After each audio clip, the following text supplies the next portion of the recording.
मुताबिक हुआ था, उसमें आज एक चाय आपके साथ में मैडम प्रीति जी के साथ हो रही है, जो घरौंदा आश्रम के कहना चाहिए हेड भी है। और इस उम्र में जब आदमी चाहता है कि मुझे कुछ करना चाहिए, मुझे कुछ बढ़ना चाहिए, उस जगह पर ने एक इतना ही बड़ी लंबी बागडोर संभाली है। जैसे कि देख सकते हैं सागर शहर में कई अब नॉर्मल और वृद्ध और बच्चे कुपोषित और भी ऐसे कई व्यक्ति हैं जिनके लिए आज कोई अपना घर अपनाना नहीं चाहता है। उनके लिए एक आवाज़ बनी और एक लाठी बनी प्रीति यादव जी। आइए चलते हैं, मुलाकात करते हैं उनसे, उनकी चाय आपके साथ के साथ।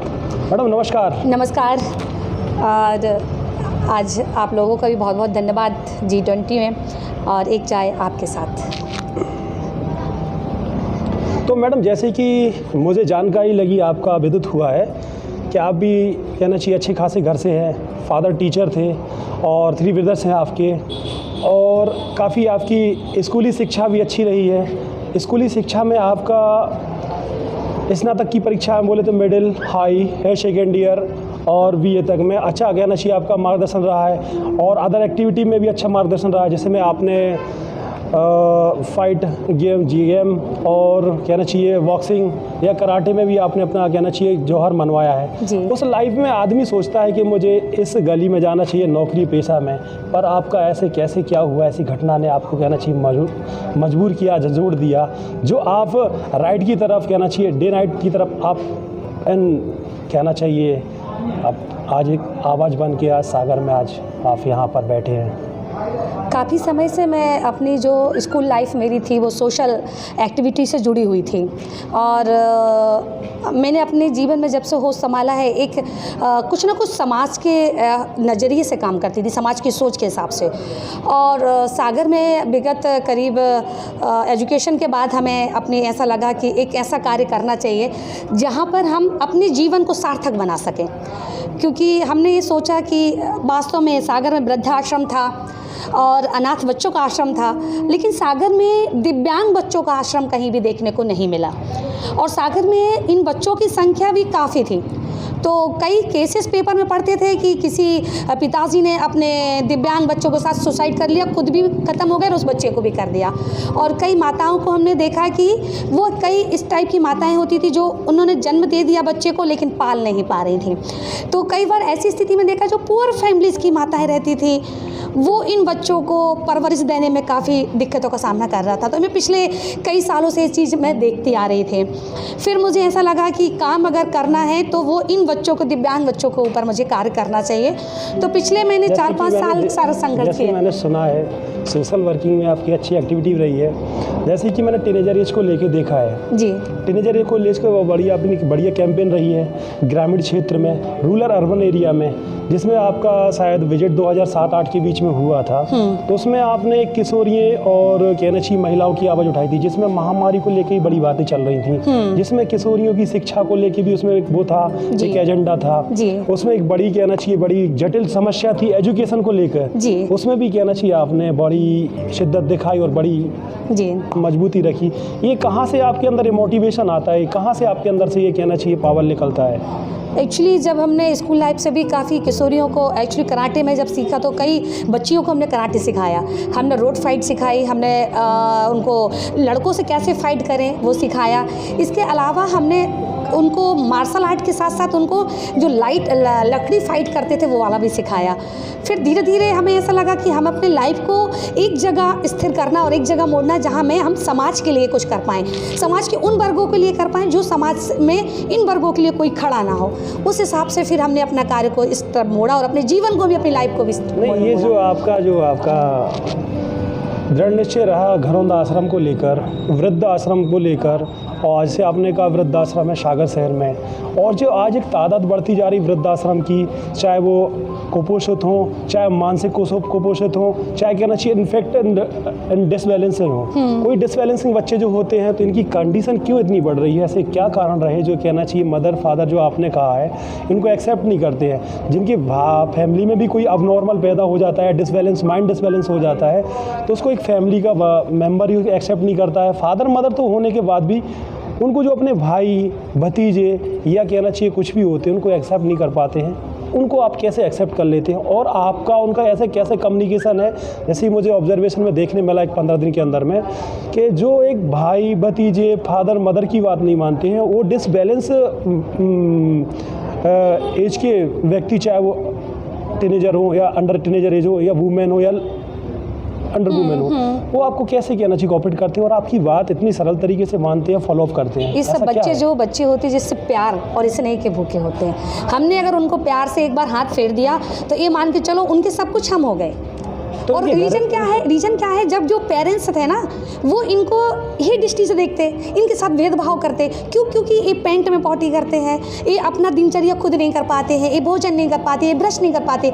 जब जिस सारी चीज़ हम करते ना तो उनको लगता है कि जी मेरा कोई अपना है। नहीं तो आप कैसे कर लेते हैं? हम कर लेते क्योंकि मुझे अंदर से वो भावना है, अंदर से वो फील है। ऐसा फील नहीं होता कि जैसे कि डिसबैलेंस है जी, ये अनडिसबैलेंस है, इनका एक कहना चाहिए 2005 से लेके 1905 में 2006 की 7 के बीच में जी, इनके लिए कुछ मान्यता निर्धारित की गई थी। 1995 में हाँ, ये 7 कुपोषित बैलेंस में आते थे, हाँ, आज 21 में पहुंच गए। तो जैसे कि आपके आश्रम में ऑब्जर्वेशन में देखा है, कुछ ऐसे डिसबैलेंस हैं जो जंजीरों से जकड़े रहते थे, कुछ ऐसे डिसबैलेंस हैं जो अपने आप को खुद नोच लेते हैं, काट लेते हैं या अपने ही आपको क्षति पहुंचा लेते हैं, या कुछ ऐसे कुपोषित व्यक्ति हैं या कुछ कुपोषित बच्चे हैं या अब नॉर्मल हैं जिनकी ब्लड क्लॉटिंग चल नहीं रही है, या इसमें कुछ ऐसा कहना साइड इफेक्ट है, तो वो कैसे उनको आप हैंडल करते हैं? डर नहीं लगता आपके लिए कि वो आपको काट लेंगे या कुछ मार देंगे, आपकी कुछ भी कई बार उन्होंने मारा भी है, कई बार उन्होंने काटा भी है, लेकिन धीरे धीरे प्यार से स्नेह से उनको हम लोग टैकल करते हैं।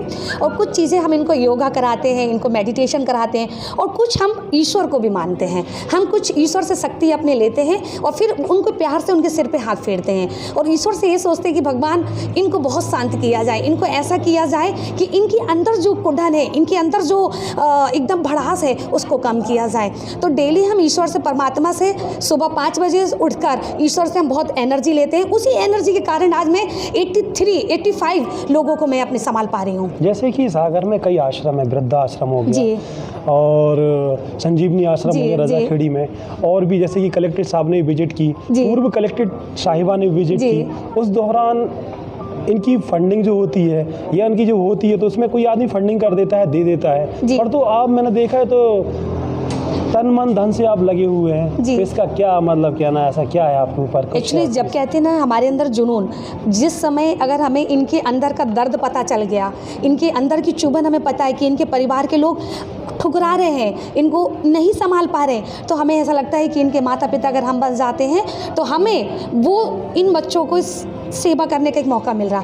दूसरा चीज़ हमने देखा है कि कई बेटा अपने माता जी को निकाल दिया, अपने पिताजी को निकाल दिया। इस जो कल्चर है ना ये ख़त्म होता जा रहा है, जो एक संयुक्त परिवार का कल्चर है। जन्म उंगली पकड़ के जन्म पकड़ खिलाया पिलाया बड़ा किया, जिसके इस लेवल तक किया है जी, आज वो कहना चाहिए उनके साथ ऐसा क्यों हो रहा है कि उनके लिए बैकअप किक हो रही है, बैकअप किक क्यों मारी जा रही है, क्यों, इसका कंडीशन क्या है? कहीं ना कहीं परिवार का बिखराव होने का कारण ये है कि सही संस्कार नहीं आ रहे बच्चों में। संस्कार ना आने के कारण वो बिखराव हो रहा है। हमने ये देखा है कि बहुत सी परिस्थितियों में जब लड़की और जब लड़के की शादी होती है तो जब जिस लड़की का परिवार में आना होता है तो वो कहीं ना कहीं एक लड़के के अंदर संस्कार ना होने के कारण वो परिवार के माता पिता को बाहर कर रहे हैं। जैसे कि मैडम कुछ बीच में हमें आपके प्रति कुछ विलेम भी किए गए, ऐसा इनपुट नॉलेज है कि मतलब कुछ पत्रकारों से भी आपके लिए कुछ ऐसे कॉल आए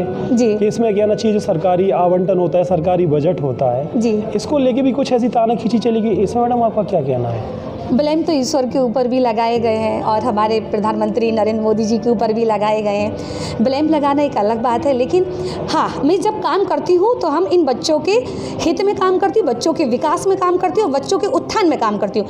हम बस इन बच्चों के किसी भी चीज़ में कंप्रोमाइज़ नहीं करते। हमें ये पता है कि अगर हमें किसी बच्चे का पूरा परवरिश देना है तो हम उस बच्चे को पूरा परवरिश देंगे।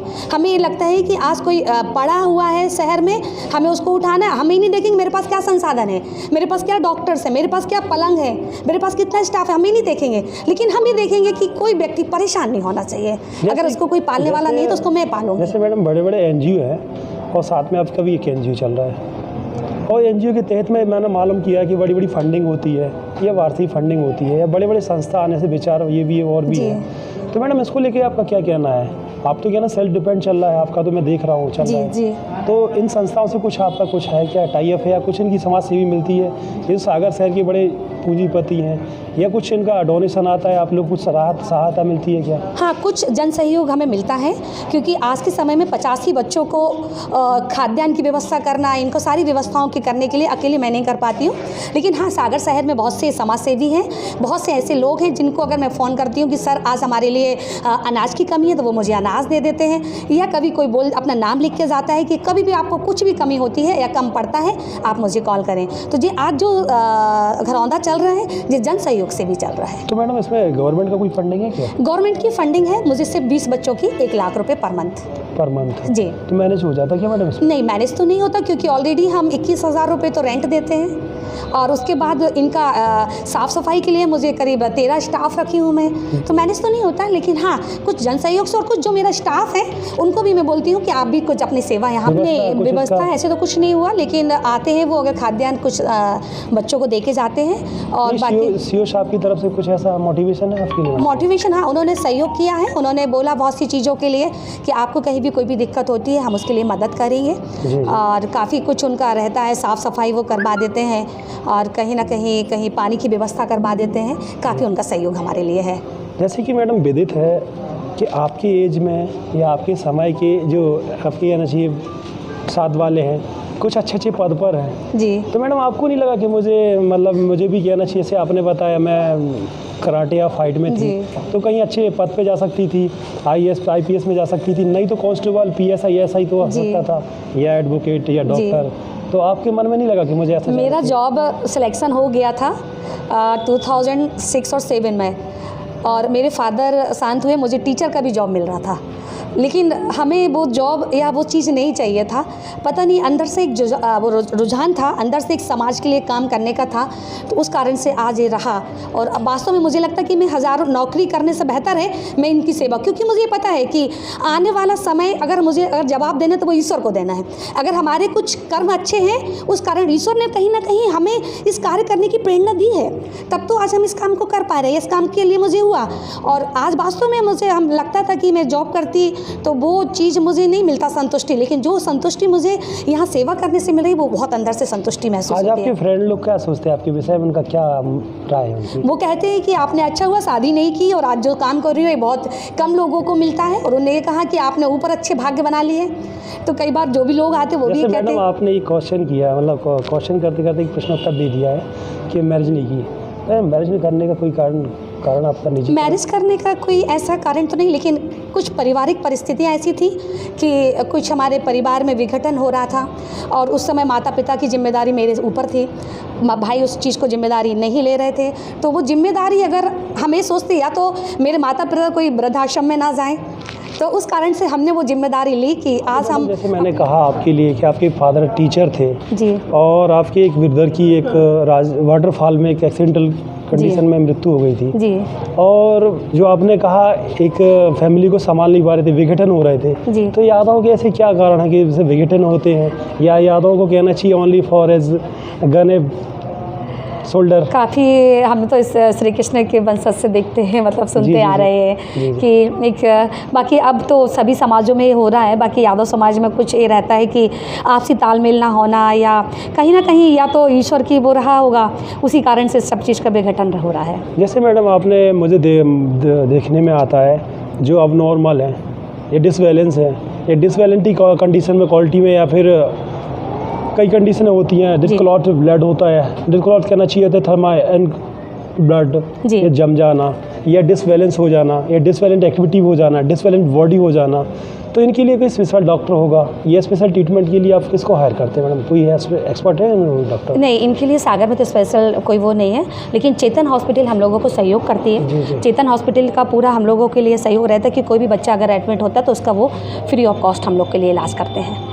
और दूसरा चीज़ हमने ये भी देखा है, इन बच्चों का इस कारण ये होना कि जो प्रेगनेंसी के दौरान माताएं जो उस सब चीज़ को ध्यान नहीं दे पाती हैं, उस संस्कार को ध्यान नहीं दे पाती हैं, उस कारण से सारे बच्चों की आज स्थिति। जैसे आज आपने मेरा ही कहना प्रश्न ले लिया है, जो आपके इधर लेडीज़ है या जो टीनेजर एज की गर्ल्स है, हाँ, या उन टीनेजर है, उनको जब ऐसे पीरियड कंडीशन की होती है तो इनके लिए फिर आपको कहना चाहिए लेडीज़ होती है, हाउस वाइफ जी। होती है, तो उसके लिए अलग रख दिया जाता है। जी। तो इनको कैसे कॉपरेट नहीं, करते हैं इनको आप? तो हम लोग अलग नहीं रखते, लेकिन कुछ दिन पहले से पता चल जाता है कि इनकी कुछ एक्टिविटी से पता चल जाता है कि जी, जी। पीरियड से कुछ होने वाली है, तो उसको बाकायदा हम पैड लगाएंगे, उसमें हम ही इस चीज़ को करते हैं। लेकिन उनको सब चीज़ का ज्ञान नहीं रहता, ना उनको होश रहता है, तो अगर हमने लगाया तो बार बार वो फेंक देंगी। तो ये सब चीज़ें फेस कर रहे हैं। आप कैसे मैनेज कर लेते हैं? कर लेते, मैनेज कहाँ है, थोड़ा सा उनको समझाना पड़ता है, उनको बताएंगे कि इसको लगा रहने दें, अगर नहीं लगा तो नीचे कुछ हम इस टाइप का कड़ा बांध देते हैं, कुछ इस टाइप का टाइट, जिससे कि वो उनका बना रहे। और कुछ बीच बीच में कुछ बच्ची इतनी अच्छी हो जाती हैं कि उनको थोड़ा सा प्यार से और कुछ टैकल करते हैं तो वो हमारी बात को बहुत अच्छे से सुनती हैं और मानती हैं। तो आज हमें बड़ा, अपने आप को भी मैं सौभाग्यशाली मानती हूँ, ईश्वर को बहुत धन्यवाद देती हूँ कि आज जो मौका मिला है इन बच्चों की सेवा करने के लिए, बहुत ही अमूल्य मौका है। और कई बार इतनी तकलीफ़ों में रहते हैं बच्चे, हमें बहुत दुख होता है। कई बार ये बच्चे इतनी तकलीफ़ में कि वो छोटा बच्चा आया था तो रात भर रोया। जब वो 6 मंथ का था तो उसने अपनी माँ का दूध नहीं पिया होगा। तो बड़ा तकलीफ़ होती थी कि मुझे कि ये बच्चे को मैं कैसे संभालूं, इस बच्चे को मैं कैसे रखूं। लेकिन जब हमने उस बच्चे को रखा और सारे बच्चे को ध्यान से रखा तो आज वो बच्चा मुझे इतना प्यारा है कि सभी बच्चे मुझे इतने प्यारे हैं, लेकिन वो ऐसा लगता है कि मेरा स्वयं का बच्चा है। जैसे कि मैडम मुझे जानकारी हुई है कि सागर या मध्य प्रदेश से तो ठीक है, जी आपके इधर आंध्र प्रदेश और जैसे महाराष्ट्र, जी। उत्तर यूपी से जी। भी कुछ बच्चे हैं आपके इधर, जी जो फैमिली है खुद एक संभाल नहीं पा रही हैं, कई सालों जी। से जंजीरों में थे। जी आप उनका पालन पोषण या पालन कर रहे हैं जी एज ए टीचर या गार्जियन या मदर या फादर, दोनों का प्यार दे रहे हैं, जी। तो उसके लिए मैडम कैसे आप हैंडल कर लेते हैं? और दूसरी चीज़ है कि इस टाइप का सेंटर मुझे नहीं लगता मध्य प्रदेश में है या नहीं है, लेकिन जब हमारे पास महाराष्ट्र से आते हैं, उत्तर प्रदेश से आते हैं, बिहार से आते हैं, झारखंड से हर दिन एक कॉल आता है, तो जब उनको हम सेंटर अपना ऑनलाइन दिखाते तो उनको लगता है कि बहुत अच्छा सेंटर है। यहाँ की साफ़ सफाई हम लोग बहुत अच्छे से करते हैं, बेडशीट धोना, बच्चों को दोनों टाइम नहलाना, बच्चों के कपड़े साफ़ करना, उस तरीके से हम लोग जब काम करते तो सिर्फ हमने सारे अपना जो हमारा सहयोगी है, हम उनसे कहते सिर्फ अगर मन में विचार में सेवा की भावना है तो काम कर पाओगे, अगर सेवा की नहीं है तो नहीं कर पाओगे। जैसे मैडम मुझे कुछ एक जानकारी और विदित हुई है, काफ़ी समय पहले ट्रेन से एक लड़की को फेंक दिया गया था, उसको भी आप लोग लाए थे। हाँ। उसको तो अब नॉर्मल समझ के, या कहना चाहिए पागल समझ के या डिसपेरेंसी समझ के उसके साथ कुछ भी ऐसे गलत जी अत्याचार भी किया गया था उसके साथ, तो प्रशासन का कैसा सहयोग रहता है आपके लिए? संबंधित थाना या क्षेत्रीय संबंधित थाना भी सपोर्ट करता है, प्लस कलेक्टर वगैरह भी सपोर्ट करते हैं, एसपी भी सपोर्ट करते हैं। और कई बार मुझे भी ये लगता है कि परिवार की बच्चियों की कई बार इनको शादी कर देते हैं बिना बताएं कि ये बच्ची बौद्धिक विकास इसका कमज़ोर है, तो उस कारण से जब वो शादी कर देते हैं तो फिर उनको जब जिस घर में जाती है उनको पता चलता तो वो रोड पर छोड़ देते हैं। तो वो बच्ची जब रात में हाइपर होती, जब समझ में आता है कि वो कुछ गलत शब्द कहती है, तब समझ में आता है कि वो चिल्लाती है और वो कोई कहती है मेरे पास मत आओ, तो ऐसा लगता है कि उस बच्ची के साथ कुछ गलत हुआ होगा। तो इस टाइप का काफ़ी संघर्ष करना पड़ रहा है और काफ़ी संख्या भी पर डे बढ़ती जा रही है। आज जैसे कि जानकारी हुआ कि जो परामर्श केंद्र है जी और कोर्ट भी एकदम कब सिटाइट करता है या फिर कुछ ऐसी प्रोग्राम चलते हैं जी जिसमें पारिवारिक विवाद बढ़ जाने के कारण जी कुछ महिलाओं के लिए आपके संरक्षण में छोड़ दिया जाता है जब जी। तक परामर्श नहीं होता है, तो वो तो डिसबैलेंस नहीं होती मैडम, उनके साथ कैसे मैनेज? नहीं, हमारे पास इस टाइप की महिला तो नहीं अभी छोड़ी एक दो गई। बीच में छोड़ा गया था नहीं, जैसे सिर्फ कि- एक महिला आई थी, पूजा जी, जी, पूजा जी, जी। मौर्य आई थी। जी, जी, तो जी। वो एक्चुअली वो उधर से नहीं आई थी, परिवार से नहीं आई जी, थी। जी, जी। वो ऐसे ही उसको लग रहा था कि रात में कहीं रुकने के लिए जगह नहीं थी, जी, जी। तो वो रात में कहाँ भटके, उस मदद के लिए उसके लिए कुछ दिन के लिए यहाँ पे रोका गया था। और भी जैसे मैडम मुझे जानकारी हुआ है कि अभी आपका जो मैनेजमेंट है, स्टाफ है और काफ़ी अच्छी सर्विस दे रहे हैं, काफ़ी अच्छा कहना चाहिए आपका चल रहा है, काफ़ी स्वच्छ व्यवस्थाएं हैं, जी, तो ऐसे में कैसे हैंडल कर लेते हैं आप? हमारा मैनेजमेंट बहुत, हमने एक मैनेजमेंट पे ट्रेनिंग ली थी आज से 20 साल पहले जी कि ऑर्गेनाइजेशन मैनेजमेंट OD प्रक्रिया होती है, ऑर्गेनाइजेशन डेवलपमेंट। ऑर्गेनाइजेशन डेवलपमेंट मतलब एक ऑर्गेनाइजेशन में हम स्टाफ को कैसे मैनेज करके चल सकते हैं। तो कलकत्ता में हुई थी, वो आज से बहुत, मैं छोटी थी जब हमने ट्रेनिंग ली थी, उससे हम पूरी ट्रेनिंग को सीखे हुए हैं कि हमें अपने ऑर्गेनाइजेशन को कैसे डेवलप करना है, हमें हर बच्चे को कैसे डेवलप करना है, हमें स्टाफ को कैसे टैकल करना है, स्टाफ को हमें कौन सी फैसिलिटी देना है जिससे स्टाफ हमारे सपोर्ट में, क्योंकि मेरे राइट हैंड तो वही लोग हैं। विजिट के दौरान जैसे आप सागर से कई वृद्धाश्रम है, जी। ये जो बाहर बड़े बड़े वृद्धाश्रम हैं उनकी विजिट की गई है आपके द्वारा, जी। जानकारी लगी मुझे। जी। तो वहाँ से क्या अनुभव रहा और यहाँ का क्या अनुभव है आपका? बहुत मतलब ये मानना चाहिए कि वृद्धाश्रम जैसे भी कोई भी वृद्धाश्रम हुए, वो वृद्धाश्रम सिर्फ वृद्धों को लिए सिर्फ खाने की सुविधाएं दी जा रही हैं, लेकिन अदर चीज़ें की सुविधाएं नहीं दी जा रही हैं। उस कारण से फिर हमने ये देखा कि काफ़ी अपना सेंटर ऐसा होना चाहिए जिससे बच्चों के साथ साथ इनका मनोरंजन सारी चीज़ को फैसिलिटी देते हैं, लेकिन अदर सेंटर जो है वो उन सब चीज़ों से मैं आज मैडम जैसे कि बढ़ती कंडीशनों के दौर में हमने ये भी देखा है पॉलिटिकल एजेंडे भी बन गए हैं, जी वृद्धाश्रम पॉलिटिकल एजेंडे बन गए हैं। जी। ये बड़ी बड़ी फैमिलियाँ हैं तो उनके लिए खुद पोर्टेशन देते हैं, जी। ये वृद्धाश्रम चले जाते हैं। जी। तो ऐसी कंडीशन क्या है? सबके पास देखा है अच्छे खासा रिच है, इनका अच्छा खासा ग्राउंड है, लेवल है, उसके बाद भी क्या ना जो फीडबैक में ये क्यों मिल रहा है कि वृद्धाश्रम की आज हिंदुस्तान में संख्या बढ़ती जा रही है? व्यक्ति के दिल में वो चीज़ है ही नहीं सेवा करने की। जब वो अपने माता पिता की सेवा नहीं करते हैं तो अंदर से उनकी जो भावना है ना, वो इंसानियत ख़त्म होती जा रही है, मानवता ख़त्म होती जा रही है। हम अपनों को तो ठीक है, हम तो इधर दूसरों को रख के अंदर से प्यार है हमारे लिए, लेकिन वो चीज़ें कंडीशन कुछ इस टाइप का है कि जो परिवार का बिखराव हो रहा है उससे ही वो सारा चीज़ का परिवार का बिखराव होने के कारण जो वृद्धाश्रम भर रहे हैं आज के समय में, अनाथ आश्रमों में फूल है, उसका कारण यही है कि विघटन हो रहा है परिवार का। जैसे कि मैडम मुझे एक जानकारी और विदित हुई है डॉक्टरों की कंडीशन के द्वारा, जैसे कि कभी महिला शादीशुदा हो जाती हैं या उस बीच में कोई कंडीशन से या फिर बच्चा आउट ऑफ हो जाता है, जी। अब वो चाहते 1 साल 2 साल, तो जो कहना चाहिए यूज़ किए जाते हैं आजकल, जो यूज़ की जा रही दवाइयाँ गोलियाँ, तो इनके साइड इफेक्ट से भी तो क्या ना बॉडी में बच्चे अबनॉर्मल पैदा हो जाते हैं तो उनको बिल्कुल पालने में प्रॉब्लम। बिल्कुल सही कह रहे हैं आप। इसका क्या कारण रहा है? इसका कारण यही है कि प्रेगनेंसी के दौरान या कई बार बच्ची जब माँ को बच्चा, महिला को बच्चा नहीं चाहिए तो बच्चा गिरा देते हैं, और जब बच्चा चाहिए तब बच्चा देता नहीं है भगवान। ये भ्रूण हत्या का कहना चाहिए, काफ़ी कहना चाहिए नंगा खेल चल रहा है समाज ये में, काफ़ी समाज में चल रहा है, और इस कारण से काफ़ी महिलाओं के अंदर बच्चा ना होने के कारण वो लेती हैं कुछ मेडिसिन वगैरह लेती है, उस कारण से ये साइड इफेक्ट हो जाता है। तो साइड इफेक्ट होने के कारण तो क्या ना आज वृद्धाश्रम भरे जा रहा है। वृद्धाश्रम भरे जा रहे हैं। कोई कानून नहीं है क्या उस पर? आपने कोई लगाम नहीं लगाई या कि आपके द्वारा कोई ऐसा समाज के लिए या फिर कानून के लिए कोई मैसेज होना चाहिए आप लोग कुछ हमारे कि सभी महिलाओं के लिए कि समय पर अगर करते हैं कोई चीज़ तो वो ज़्यादा फ़ायदा रहता है और बच्चों भी स्वस्थ रहते हैं, और अगर कुछ चीज़ें गलत करते हैं तो उसके कारण न्यूज़ 20 से आप देख रहे थे आज एक चाय आपके साथ प्रीति यादव जी के साथ। आपने मुलाकात की घरौंदा आश्रम के कहना चाहिए मुख्य अतिथि कहना चाहिए मुखिया से, प्रीति यादव जी से।